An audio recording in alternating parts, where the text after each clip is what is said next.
Hello, hello. We're looking at a coffee-stained desktop, and slightly over here we have a Nintendo Switch, which has a bit of dust on it, but that's okay. We're not here to talk about that, though. We are here to talk about something somewhat Nintendo-related, something recent that came out, available for a limited time, and I was able to procure one for somewhat, well, whatever the regular price is. I bought it at a Walmart. So, yeah. The Game & Watch color screen Super Mario Brothers from Nintendo. It has Super Mario Brothers on it. It has a bunch of Super Mario Brothers graphics. This is a piece of plastic that we will remove, and it will reveal, another game, Ball. So it's almost like the Ball Game & Watch thing from way back when, but it has Mario's head on it. And it's rated E for everyone, or enfant et adulte if you're Québécois. Mild cartoon violence. Léger violence animée. Game & Watch, color screen, écran couleur, en couleur. Ball Game & Watch. Includes a Game & Watch Super Mario Bros. System and USB charging cable. Cannot read. Support Nintendo.com. No sad onion, but there are 2 barcodes. Brilliant. SM35. So this is the special Game & Watch thing to commemorate 35 years of Super Mario Brothers, and it has 3 games: Super Mario Brothers, Super Mario Brothers 2, aka The Lost Levels, Ball, and Time. And a bunch of advisories, official Nintendo seal,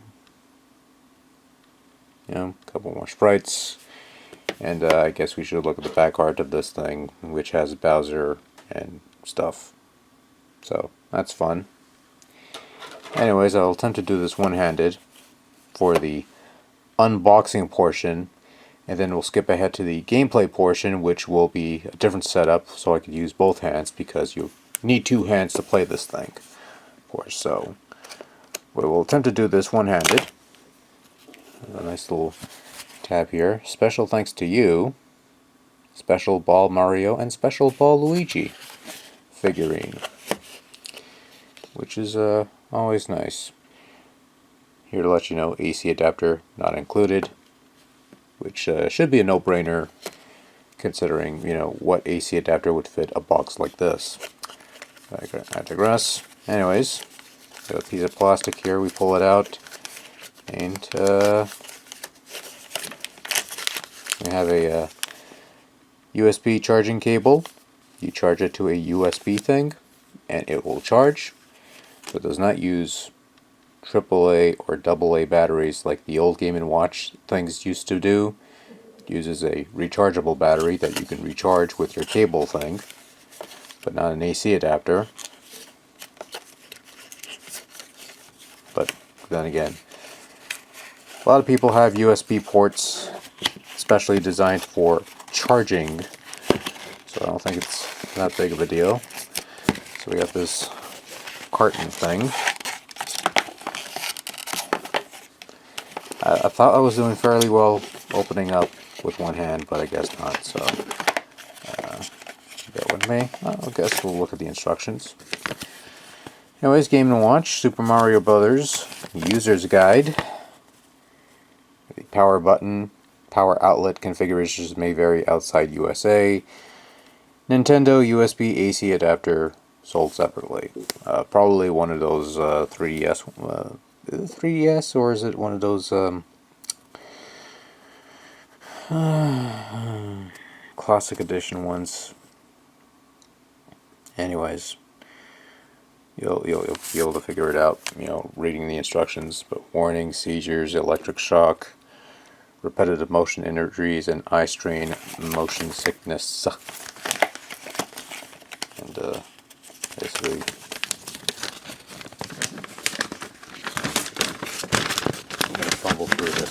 it just repeats the same health warnings and information in multiple languages. Okay, we don't care about that.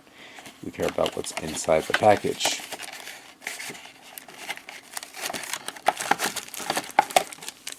And we got this little Game & Watch thing. I slip it out of the bag, like so. There you go. That's a little nice little recreation of the of an old Game & Watch handheld unit. USB charging slot, power button, game selection, time button, pause, settings button, B button, A button, your cross pad, and a sliver thing in the middle. Yeah, so I'm going to recharge the camcorder battery, and then we're going to do a proper setup, and we're going to sample some gameplay with this thing. So, stand by.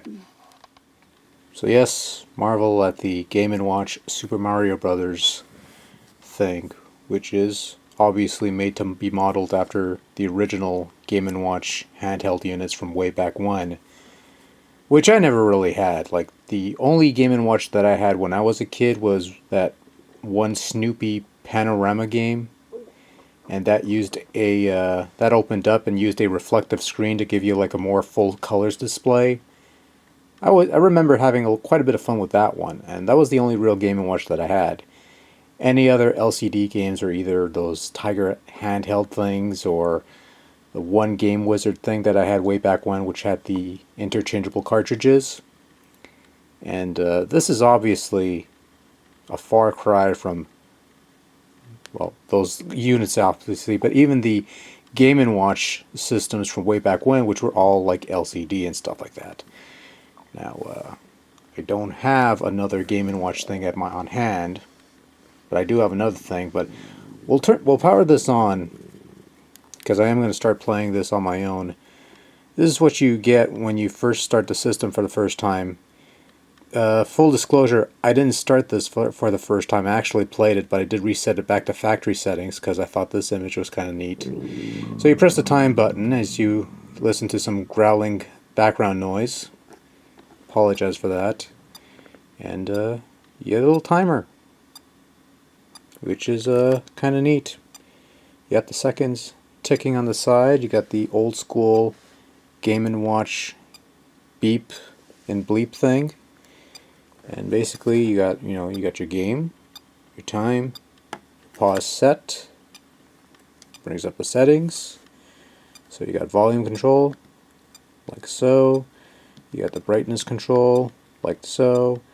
And of course you could set the time to whatever time it is. And we'll make it accurate. Yes, this is being filmed at almost 4 in the morning. So that goes to show you how much sleep I get these days, which isn't much, which is saying something. But yes, so a bit of an echo. That's kind of neat. Anyways, the different times of day. Apparently there's like 35 different special secrets in the timer thing that, if you could be bothered to look those up, and I'm sure I'll discover those along the way, but in the interim, I will press on. So that's the timer. You could switch the ground settings, the layout, I suppose. And there's some other stuff you could pretty much do. Summon some Koopas. Yarn. And of course, you get to play your games. So you have 3 games. You have Super Mario Brothers. You have Super Mario Brothers 2, aka The Lost Levels, originally for the Famicom Disk System. And you have a version of the Game & Watch ball game, except instead of Mr. Game & Watch, you have Mr. Game & Mario. Like so. But, of course, you can change the settings of the sound, reset the game pretty much, and that sort of thing. So, press game, you can switch Super Mario Brothers 2. They updated the copyright date, 1986-2020. Specially made edition for this handheld. And the same goes for Super Mario Brothers. Copyright 1985 to 2020 Nintendo. And this saves your progress even to a certain extent, as we will demonstrate in the next clip, I suppose. So I guess roll the B footage. And I'm going to start playing, because sure, why not? It's another iteration. But actually, you know what? I do want to compare something here, because I do have this other gimmick. This is a Game Boy Micro, which is another fun little toy. Game Boy. Ooh. Ah. This also has Super Mario Brothers as part of the classic NES series of re-releases for the Game Boy Advance around 2000, 2003. Yeah, 2003 would be, right. So as you could tell, almost slightly larger than the Game Boy Micro, and otherwise somewhat the same thickness, I think. Obviously the Micro's a lot smaller unit in comparison, and the key difference between the two is that Game Boy Advance has a much smaller resolution, so the image of the NES game had to be squished to fit the little GBA display. It's not just a Game Boy Micro thing. You play it on an actual Game Boy Advance or even a Game Boy Player on the Nintendo GameCube, you'd still get this squished effect. But on the Super Mario Brothers Game & Watch thing, it's kind of like, full resolution, pretty much. Like I don't notice any notable distortion or anything like that. Like first glance there, looks pretty good. But yeah. You pause the game. Okay, you got the sound control, the brightness. You can set the brightness, and you got your USB slot, so you could charge your system with the supply USB cable, which I'll show it to you right here. It's shredded balls, but it does has the Nintendo branding and stuff like that. So. So not much use as an AC adapter if you want to go that far, but I guess if you have like an NES classic thing that has like a longer, well, actually that has like USB 3 or whatever it is, like USB micro, mini, something or other, the one that isn't this, or rather the one that isn't this. Okay, like this is what you get on the Switch, I believe. I don't even know anymore. It's late, so okay, I think we've held it off long enough. Now we're going to switch to some proper gameplay footage. Well, first I'm going to play it, and then we'll have the gameplay, whatever. Cut. Okay, so first off, not even 5 minutes in, and an errant toss left a smudge on the screen. Great. There goes the resale value. But yeah, this Game & Watch Super Mario Brothers thing, it's alright for a gimmick. Has a small but functional and quite solid D-pad, which proves that Nintendo still knows how to make proper D-pads, which is not much of a revelation, but I'm not a fan of the rubber A and B buttons, however. Those feel a bit spongy for my tastes, but they do work at least, so that's a point in their favor. In terms of the overall functionality, it's Super Mario Bros. As it played on the NES back in 1985. Same gameplay, same graphics, same sounds. Nothing really out of the ordinary, save for the extra stuff added in. Ditto for the Lost levels, same game as before, but there are some changes, most notable being the option to start on later worlds that you've already conquered by pressing the B button on the title screen to cycle through said worlds. Normally, the ability to start on later worlds is something you would earn by beating the game. Now when you beat the game, you get a slightly modified title screen which lets you pick either the normal first run or the harder second run, and yes, this game does save these earnings. Your high score is retained, your cleared worlds, your unlocked hard mode, No worries about having to redo everything every time you play, unless you reset the system to its original factory settings, which you'd rarely need to do. Also, yes, this ability to start on later worlds also applies to the lost levels, which I'd imagine makes earning those stars much easier unless that's no longer a thing in this version of the game. It's a long story. In keeping with the Game & Watch theme, this device also includes a remake of the old ball game, which has you juggling balls and keeping them airborne.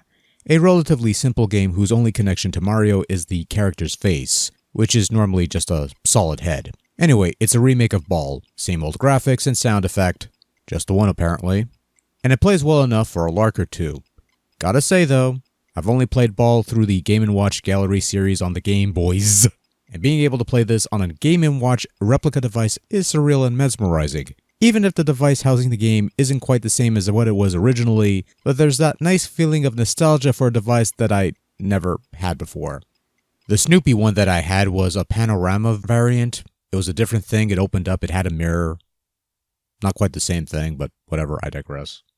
Also in keeping with the Game & Watch theme of this device also includes an animated Super Mario Bros. Themed clock, which apparently there are 35 different hidden secrets for you to uncover, which is nice if you care for such things, but at the end of the day, it's merely a functional clock with a constant Mario animation playing, and you press buttons to somewhat manipulate the Koopas and such. It's a clock. It tells time. It works fine. I wish I could show more enthusiasm, but it's a goddamn clock. It tells time. It does this very well. So, kudos. So I thought Nintendo did a fine job recreating the device, or rather replicating the design of the original Game & Watch handhelds. Yes, the rubber buttons that I didn't care for were part of that original design, so it's authentic in that regard. Otherwise, it's a much thinner device due to this having a rechargeable battery via supplied USB-C cable, and the battery lasts a good while on the modest volume and lighting settings, of which you could choose from 10 settings apiece, and both Game & Watch side of the coins have their own unique volume settings. And the playability on this thing is quite good.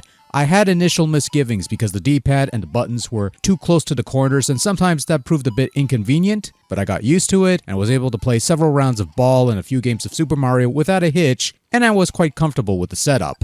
Then again, I'm probably one of the few people who could play on the Game Boy Micro for hours on end without a hitch, so make of that what you will.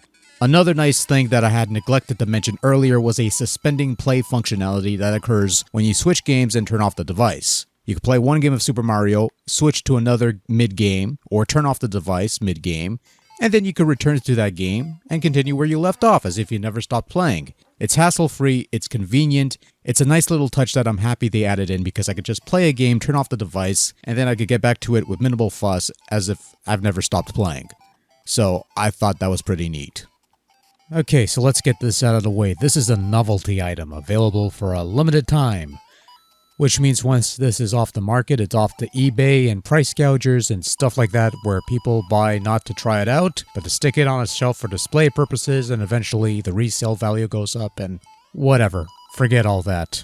This Game & Watch Super Mario Bros. Thing is a gimmick. It's a well-designed device with some neat features and does what it does fairly well, but it's housing a game or two that is available to play through countless other means that are a little more convenient perhaps. One could question why only this game and its original sequel were included, and not some of the other Mario titles on the NES library, and I can only assume they're saving those for their own unique devices. Honestly, it wouldn't surprise me to see Nintendo do this Game & Watch take with some of their other NES classics. Perhaps a Legend of Zelda iteration might be in the future. Who knows? But I'll tell you one thing, I enjoyed this thing tremendously. As a novelty item and as an oddball, quirky gaming device, worked out rather well. I had fun with it. Would I recommend this to others? Sure, while it's a thing now, but once it's gone, there'll still be easier and better ways to play Super Mario Bros. That you'll come across if you look hard enough, and some of them might even be cheaper. But yeah, this is quite a thing that happened and I like it. So, yeah.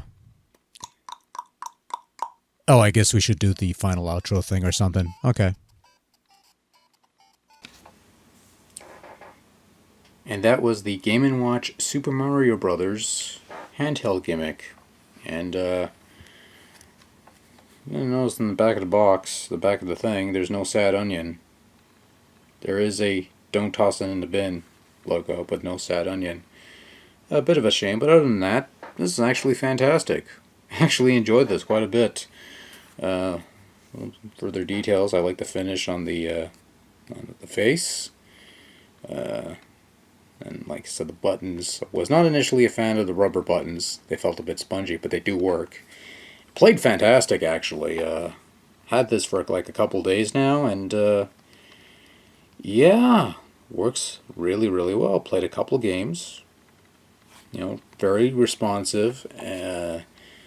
Nice little, a bit wafer thin there. But then again, the original things had the original Game and Watch models of this ilk were probably thicker because they had used actual batteries, and this is a rechargeable gimmick. But as a proper screen as opposed to the old LCD stuff. But yeah, your dry bones. You see the dry bones there? Oh, that's kind of neat. And we broke the dry bones. No more dry bones. Here we go. Yeah, that's kind of cool. So yeah, the clock has some nice little animations. If you like wait around, like certain times, stuff will pop up. Like certain times, like sometimes Shy Guys will pop up and other things. And there's like a hidden song in there as well, but we're not going to play it here because what's the point? But yeah, this is my favorite, probably my favorite way of playing Super Mario Brothers in a portable format. And I've played it on the Switch, I've played it on the Game Boy Advance and SP and the Game Boy Color. And this is probably the best way, for me, this is like my best way to do it, so I can't really complain. As a gift idea, sure, why not? While it's on the market still, like your Walmarts and stuff like that. But it's only available for a limited time, which means once it's off the market, it's off the eBay, where they'll probably just charge you like a $500 a pop for it, because of course they will.